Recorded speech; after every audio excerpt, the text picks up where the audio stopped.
అందరికీ నమస్కారం అండి. ఈరోజు మనం పెదపాటి నాగేశ్వరరావు గారు రచించిన కలవరమాయే అనే ఓ చక్కటి కథను విందాం. ఇక కథలోకి వెళ్దాం. ఆ పల్లెటూరు అమ్మాయిని పెళ్లి చేసుకోవటం నాకు ఇష్టం లేదు. ఖచ్చితంగా చెప్తున్నా సత్తిపండు కేసు విచిత్రంగా చూసి బుగ్గలు నొక్కుంటూ చెప్పింది పార్వతమ్మ. అదేంట్రా అలా అంటావు? వరలక్ష్మి నిన్ను తప్ప వేరెవరిని పెళ్లి చేసుకోనని భీష్మించి కూర్చుందంట. బావు ఒప్పుకోకపోతే ఏ నుయ్యో గోయో చూసుకుంటాను తప్ప మరే తలమాసిన మెదవచేత తాళి కట్టించుకోనని కుండ బద్దలు కొట్టినట్లు చెప్తోందని మీ అనకాపల్లి మావయ్య ఉత్తరం రాశాడు. కుండ బద్దలు కొడితే ఓ 100 కుండలు ఇస్తాను గాని పైసా కట్నం ఇవ్వలేని అనకాపల్లి మావయ్య కూతుర్ని చేసుకోను కాక చేసుకోను. నా ఫ్రెండ్స్ అంతా లక్షల కట్నాలతో పెళ్లిళ్ళు చేసుకుంటుంటే నేను మాత్రం కట్నం లేని పిల్లని ఎందుకు చేసుకోవాలి? విసుగ్గా అన్నాడు సత్తిపండు. మరైతే నువ్వు అంటూ మళ్లీ బుగ్గలు నొక్కుకోబోతున్న తల్లికేసి గాభరాగా చూస్తూ, అలా అస్తమానం బుగ్గలు నొక్కుకోకే అమ్మా, అసలే నీకు దవడ్లు లోపలికి పోయాయి. అయినా నీకు అనకాపల్లి మావయ్య మీద అంత ఇంట్రెస్ట్ ఉంటే ఆ వరలక్ష్మికి నువ్వే సంబంధాలు చూడు. అంతేకాని అది కాదురా సత్తిపండు. అబ్బా, నన్ను సత్తిపండు అని పిలవద్దని నీకెన్నిసార్లు చెప్పాను? బంగారం లాంటి సత్యప్రసాద్ అనే పేరుండగా అంటూ పార్వతమ్మకేసి చిరాగ్గా చూసి, అయినా నువ్వెంత చెప్పినా లాభం లేదు. శ్రీకాకుళం సాంబశివరావు గారు అమ్మాయిని చేసుకుంటే 1,00,000 రూపాయల కట్నం వస్తుంది. అనకాపల్లి మావయ్యని మర్చిపోయి పొద్దున శ్రీకాకుళం వెళ్ళడానికి బయలుదేరు అంటూ బయటకు అడుగు వేయబోయాడు సత్తిపండు.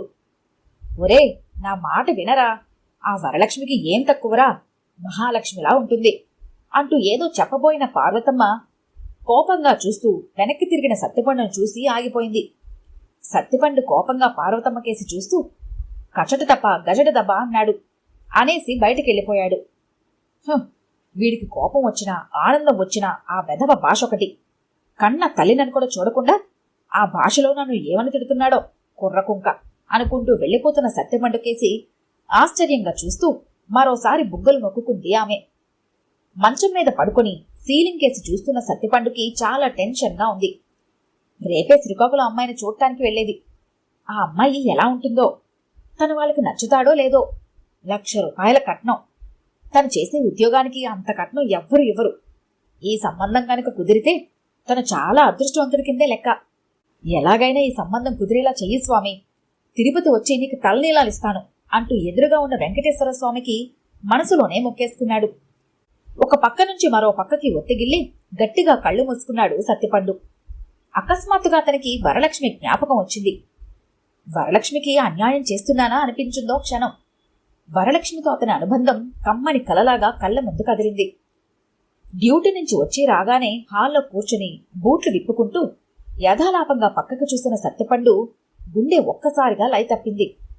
టీవీకెదురుగా మోచేతి మీద గడ్డాన్ని ఆంచి దీక్షగా సినిమా పాటలు చూస్తోంది ఓ అమ్మాయి. పట్టు పరికిని జాకెట్తో పసుపు రంగు ఓణీ వేసుకుని ముద్దబంతెలా ఉంది ఆ అమ్మాయి. అప్పుడే తలకి స్నానం చేసింది కాబోలు.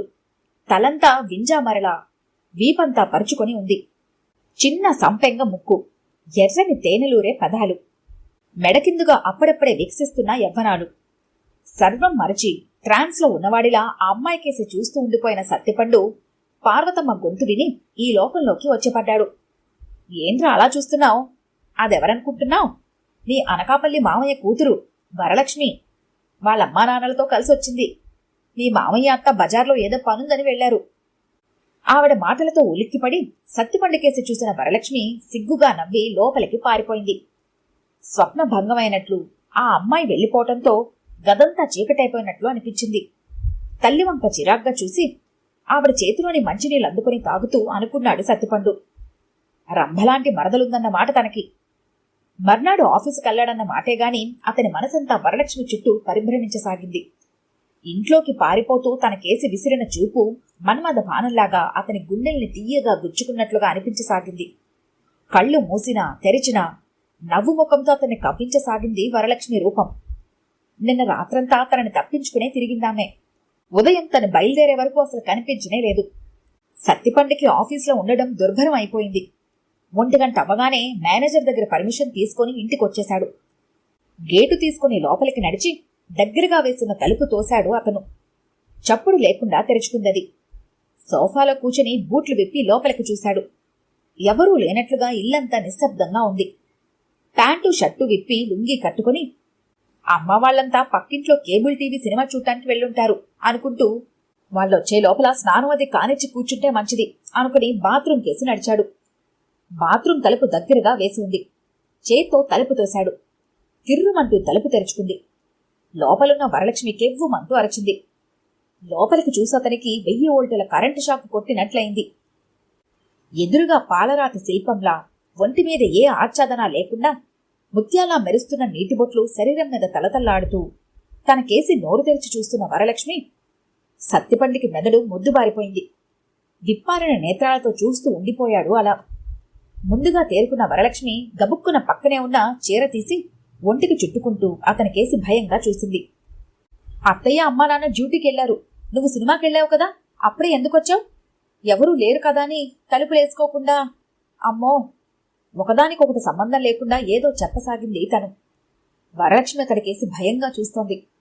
సత్తిపండు ఇంకా షాక్ నుంచి తేరుకోలేదు. బలవంతంగా నోరు పెగిలించుకొని గసరబాసి టపీకీసిన నసారస అన్నాడు. అతనికేసి ఆశ్చర్యంగా చూసి ఏంటి అంది వరలక్ష్మి. ఇంకా అలానే పిచ్చి పిచ్చిగా మాట్లాడుతూ వరలక్ష్మికేసి నడిచాడు సత్తిపండు. భయంగా అతనికేసి చూసి అతన్ని తప్పించుకుని బయటికెళ్ళిపోదామనుకునే లోపలే ఆమె భుజం మీద చెయ్యేసి పట్టుకున్నాడు అతను. అతని ఊపిరి ఆమె బుగ్గలకి వెచ్చగా తగులుతోంది. వరలక్ష్మికి కాసేపు ఏమీ అర్థం కాలేదు. సత్తిపండు తన 2 చేతుల్ని ఆమె చుట్టూ బిగించాడు. అప్పటికే ఆమె చుట్టుకున్న చీర కుప్పలా కిందకి జారిపోయింది. అతను తన చేత్తో నగ్నంగా ఉన్న ఆమె నడుం భాగాన్ని నిమురుతూ మరో చేతిని గుండెల మీదకి పోనిచ్చాడు. వరలక్ష్మి కంగారుగా అతన్ని విడిపించుకోవటానికి పెనుగులాడింది. కాని అతను మరింత గట్టిగా ఆమెని పొదవి పట్టుకుని గుండెలకి హత్తుకుంటున్నాడు. వద్దు బావా అంటూ గింజుకుంది. అతను తన పట్టు మరింత బిగుస్తూ ఐ లవ్ యూ వరలక్ష్మి అన్నాడు. వరలక్ష్మి సిగ్గుతో ముడుచుకుపోతూ అతన్ని దూరంగా నెట్టివేయడానికి ప్రయత్నించసాగింది. కాని అతని బలం ముందు ఆమె శక్తి సరిపోలేదు. మరి కాసేపయ్యేసరికి వరలక్ష్మి ఏడుస్తూ బట్టలు వేసుకుని ఇంట్లోకి పరిగెత్తింది. గాభరాగా ఆమె కేసి చూసి అతను కూడా ఆమె వెనకాలే గదిలోకొచ్చాడు. అతని లోపలికొచ్చేసరికి మంచం మీద కూర్చుని ఏడుస్తోంది ఆమె. ఆమె దగ్గరగా నడిచి ఆమె పక్కనే మోకాళ్ల మీద కూర్చుంటూ ఏడవకు లక్ష్మి, ఎలానో మనం పెళ్లి చేసుకోబోయేవాళ్ళమే కదా, నేను నిన్ను తప్ప మరెవ్వరినీ పెళ్లి చేసుకోనుగా అన్నాడు. కళ్ళనీళ్లు పరికినీతో తుడుచుకొని అతనికేసి అనుమానంగా చూస్తూ మరి నువ్వు కట్నం లేకుండా పెళ్లి చేసుకోనని మీ అమ్మతో చెప్పావటగా? మా నాన్న అసలు కట్నమే ఇవ్వలేడు అంది వరలక్ష్మి అమాయకంగా కళ్ళు తిప్పుతూ. పిచ్చిదానా, నువ్వే నాకు 1 కోటి రూపాయల కట్నం, వేరే కట్నం ఎందుకు నాకు అన్న సత్తుబండికేసి ఆనందంగా చూస్తూ చటుక్కున అతని తల వంచి పెదాలపై ముద్దు పెట్టుకుంది వరలక్ష్మి. భరణ భబరవ మసజస తతగా అన్నాడు సత్తిపండు అస్పష్టంగా. కిలకిలా నవ్వింది వరలక్ష్మి. అప్పటి వరకు గతమంతా సినిమా రీల్లా కళ్ల ముందు కదిలేసరికి అతని మనసు వరలక్ష్మి పట్ల సానుభూతి ఒకవైపు, 1,00,000 రూపాయల కట్నం వంక ఆశ ఒకవైపు కలవర పెడుతుంటే ఎటూ తేల్చుకోలేక ఆలోచిస్తూనే నిద్రలోకి జారిపోయాడు సత్తిపండు. మర్నాడు ఉదయాన్నే తల్లితోనూ మధ్యవర్తి శంకర్రావుతోనూ కలిసి శ్రీకాకుళం వెళ్లాడు సత్తిపండు. హాల్లో కూర్చుని పెళ్లికూతురు తండ్రితో తన వివరాలు చెప్తూ వాళ్లు పెట్టిన స్వీట్లు తినడం పూర్తయ్యాక అమ్మాయిని తీసుకురండి శంకర్రావు చెప్పాడు పెళ్లికూతురు తండ్రితో. అతని మాటలు పూర్తి కాకముందే ఆ హాలంతా ఒక్కసారిగా భూకంపం వచ్చినట్లుగా చిన్నగా కంపించింది. ఏమిటా అని ఆలోచించే లోపల 2 భారీ కాయాలతో ఉన్న స్త్రీలొచ్చి సత్తిపండు పార్వతమ్మలు కూర్చున్న సోఫాకి ఎదురుగా ఉన్న సోఫాలో కూర్చున్నారు. వాళ్లకేసి ఓసారి చూసి పెళ్లికూతురు తరపు పెద్దలు కాబోలు అనుకుంటూ తలలు తిప్పుకున్నారు. ఇంత లావుగా ఉండటానికి వీళ్ళేం తింటారో అనుకుని ఆశ్చర్యపోయాడు సత్తిపండు. అమ్మాయిని సరిగా చూడు బాబు అన్నాడు పెళ్లికూతురు తండ్రి. ఇంకా పెళ్లికూతురిని తీసుకురాకుండా సరిగ్గా చూడమంటాడేమిటబ్బా అనుకుని కిసుక్కున నవ్వి ఆ మాటే చెప్పాడు ఆయనతో. ఆయన కూడా ఫక్కున నవ్వేసి ఎంత మాటన్నావు బాబు, ఆ ఇద్దరిలో ఎర్రచీర కట్టుకున్న అమ్మాయే పెళ్లికూతురు అన్నాడు. ఆయన చూపించిన వైపు చూశాడు సత్తిపండు. నల్లగా లావుగా తల నుంచి కాళ్ల వరకు ఒకే సైజుతో ఎర్ర చీరలో అమ్మవారిలా ఉంది ఆవిడ. ఆవిడ్ని పెళ్లికూతురు అమ్మమ్మ అంటే నమ్ముతారు గాని పెళ్లికూతురంటే ఏ వెధవా నమ్మడు. ఆవిడ్ని చూసి అదిరిపడ్డాడు సత్తిపండు. పెళ్లికూతురంటే బాపు బొమ్మలాగా సన్నగా నాజుగ్గా అందంగా మెరుపుతీగలా ఉంటుందనుకున్న అతని ఊహలు పేకమేడల్లా కూలిపోయాయి. శంకర్రావు కేసి పళ్ళు కొరుకుతూ చూశాడు. అతను చిన్నగా నవ్వి 1,00,000 రూపాయల కట్నం మరి అన్నాడు. సత్తుపండుకి కోపం నశాలానికి అంటింది. కసాబిసా మసా కసా అన్నాడు. అంతవరకు వీళ్ల వంక బుగ్గలు నొక్కుంటూ చూస్తున్న పార్వతమ్మ ఈ సంబంధం సత్తుపండుకు నచ్చలేదని తెలియగానే ఆనందంగా నిట్టూర్చి, వరలక్ష్మి, దేవుడనేవాడున్నాడే అనుకుంది మనసులో. ఇవేవీ పట్టించుకోకుండా శంకర్రావు ఆమెని అడిగాడు. నీ పేరేంటమ్మా? నారాయణమ్మ. ఓహో, వసంతసేన. ఎవరిదో మగగొంతు అరిచింది కీచుమంటూ. శంకర్రావు పెళ్లికూతురు తండ్రికేసి చూసి, మీరుండండి, అమ్మాయిని చెప్పనివ్వండి అన్నాడు. ఎర్రచీర పక్కనున్న మరొక ఆవిడ కిసుక్కున నవ్వి, ఆ చెప్పింది పెళ్లికూతురేనండి అంది. అయోమయంగా ఆవిడకేసి చూశాడు శంకర్రావు. ఆడవాళ్లలోనూ కూడా ఇంత భయంకరమైన గొంతున వాళ్ళుంటారా అనుకున్నాడు మనసులోనే. ఇదంతా చూస్తున్న సత్తుపండుకు కోపం ఎక్కువైపోయింది. ఇంతకీ అమ్మాయికి నచ్చినట్లేనా అడిగాడు పెళ్లి కూతురు తండ్రి. నాకు నచ్చలేదురా బాబోయ్ అంటూ గట్టిగా అరచేద్దాం అనుకున్నాడు సత్తిపండు. అంతలోనే అతనికి శంకర్రావు చెప్పిన విషయం గుర్తుకొచ్చింది. ఒకవేళ అమ్మాయి నీకు నచ్చకపోతే వాళ్ళెదురుగా నచ్చలేదని చెప్పకు. ఇంతకు ముందో పెళ్లి కొడుకు అలా నచ్చలేదని చెప్పగానే ఆ అమ్మాయి లోపలికెళ్లి ఊరేసుకుంది. ఆ గొడవలోంచి బయటపడేసరికి ఆ తల ప్రాణం తోకకొచ్చింది. అందుకని నచ్చకపోయినా నచ్చిందని చెప్పు. ఆ తర్వాత ఇంటికెళ్లి నచ్చలేదని ఉత్తరం రాసేద్దాం. పెళ్లి కూతురు తండ్రి సత్తుపండు కేసి ఆతృతగా చూస్తున్నాడు. పరీక్ష పోతుందని తెలిసి కూడా పేపర్లో తన నెంబర్ కనిపిస్తుందేమోనని ఆశగా చూస్తున్న విద్యార్థిలా. నచ్చిందండి, బాగా నచ్చింది. ఇంటికెళ్ళాక మిగతా విషయాలు ఉత్తరం రాస్తాం గబగబా చెప్పేశాడు సత్తిపండు. పార్వతమ్మ ఆశ్చర్యంగా సత్తిపండు కేసి చూసి బుగ్గలు నొక్కుంది. పెళ్లి కూతురు తండ్రి ఢామ్ అంటూ కింద పడిపోయాడు. లోపల నుంచి ఎవరిదో ఆడగొంతు. 1,00,000 రూపాయల కట్నం మరి ఎందుకు నచ్చదు వినిపించింది సత్తిపండుకి. అక్కడి నుంచి ఇంటికొచ్చేసి అమ్మాయి నచ్చలేదంటూ ఉత్తరం రాసేశాడు సత్తిపండు. 2 రోజులు పోయాక ఒక పోలీస్ ఇన్స్పెక్టరు, ఒక కానిస్టేబుల్, పెళ్లి కూతురు తండ్రి కలిసి సత్తిపండు ఇంటికొచ్చారు. మిమ్మల్ని అరెస్టు చేస్తున్నాం అన్నాడు అక్కడే ఉన్న శంకర్రావు పార్వతమ్మలతో. గాభర పడిపోయారు ఇద్దరు. ఏంటి సార్, ఎందుకని అడిగారు ఇద్దరు. మొన్న మీరు వీళ్ళ అమ్మాయిని చూసి ముందుగా నచ్చిందని చెప్పి కట్నం అడ్వాన్స్ అది తీసుకుని తర్వాత నచ్చలేదని ఉత్తరం రాశారట. ఆ అమ్మాయి ఆత్మహత్య చేసుకుంది. ఈ విషయాలన్నీ ఉత్తరంలో రాసి తన చావుకి మీరే కారణమంటూ కూడా రాసింది. అందుకని చెప్పాడు ఎస్ఐ. అప్పుడే అక్కడికొచ్చిన సత్తిపండుకి విషయం చెప్పాడు శంకర్రావు. అయోమయంగా ఎస్ఐ కేసి చూసి, ఎన్న చేట చంబల్ గంబ అన్నాడు సత్తిపండు.